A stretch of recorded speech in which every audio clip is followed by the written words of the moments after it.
žolė nupjauta. Oho, koks dangus, mo. Gerai, važiuok. Kaip gražiai atrodo? Gražiai, va. Pažiūrėjau, darželis gražiausiai atrodo. Yeah. Einam, diena. Ateik dar čia nusifotkinsim. Kur? Čia. Greičiau, kol saulės yra. Dieve, Romutė, aš tiek pavargus. Nesvarbu, ateini čia. Ateini čia, mo. Nu greičiau, nu taigi tuoj dings tas grožis. Nervuok tu manęs, gerai? Šikinykas kaip gražiai atrodo. Pinigai didžiuliai. Eik, tai. Einam filmuotis, nes man pinigai eina.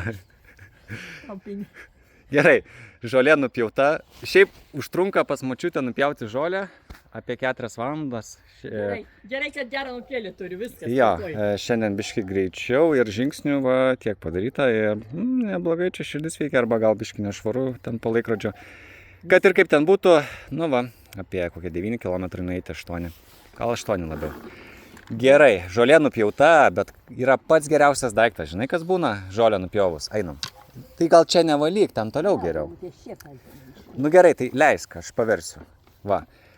Geriausias dalykas, kas būna, tai šitas visas susikaupęs hašišas. Eik, reikia nešti ten, Romai, tą pievę. Aš taip ir sakiau, kad tenai nešama tu. Aš galvoju, kad čia gerai, Romai. Gerai, kad ir kaip ten būtų. Taip, žolės nupjovimas yra vieni pinigai, iš močiutės ten pasidarai pinigų, bet kiti pinigai, kur močiutė pasidaro, tai iš šito lietuviško, gryno hašišo. Kiek pas tave gramas hašišo šito iš žoliapjovės kainuoja? 10 eurų. Bet normaliai padarai gramą ar biški nusukė, 0,8 padarai? Ai, daugiau dar, o tai čia gerai pas močiutę. Jinai padaro priešingai.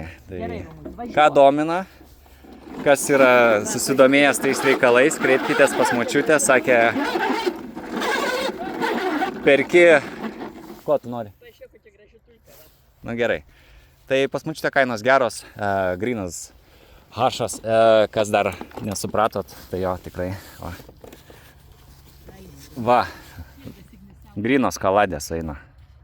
Va, pasižiūrėkit. Tai va čia nežinau, kiek čia būtų. 50 gramų gal. Eik tu. Gal ir perdėjau, nežinau. Gerai. Gerai, dar močiutė sakė parodyti tulpes, tai tą ir padarysim. O kaip šitos mėlynos vadinasi?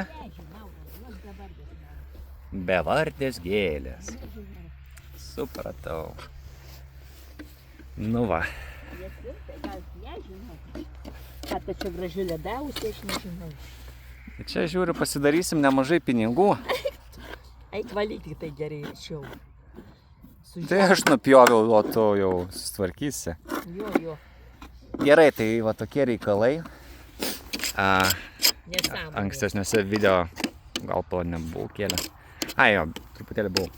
Tai bulves pasodinom, burokėlius, svogūnus.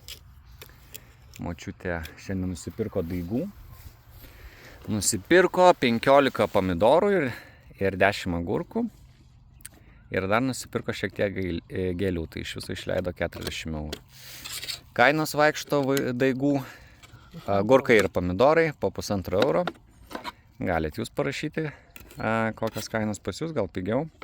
Prilėksim iš jūsų pasimt. O šiaip, taip vargstam. Bet bairis yra toks, kad sako, atvažiuok, padirbsi. Nupjausiu žolę ir viskas, baigsis darbai. Gerai, aš galvoju, šiandien atvažiuosiu jau vis tiek po darbo, bet gerai, galvoju, tuomet atstos nuo mane savaitgalį. Ir dabar jau daina, kaip sakant, močiutės pasikeitė, jinai sako, atvažiuok rytoj. Sakau, bet sakai, nereikės dirbti. Va taip ir apgaudinėja. Tai... Šampaną gersim. Ne, kad tu čia negeri. Na va, šiaip jo, gražu, tikrai tai obelis super gražiai atrodo. Gražiausias metų laikas. Dabar ir to lietaus yra. Šiaip žolė visai neblogai ėjosi. Tai va, laikykitės jūs visi ir geros dienos ir susitiksim kitą kartą. Iki.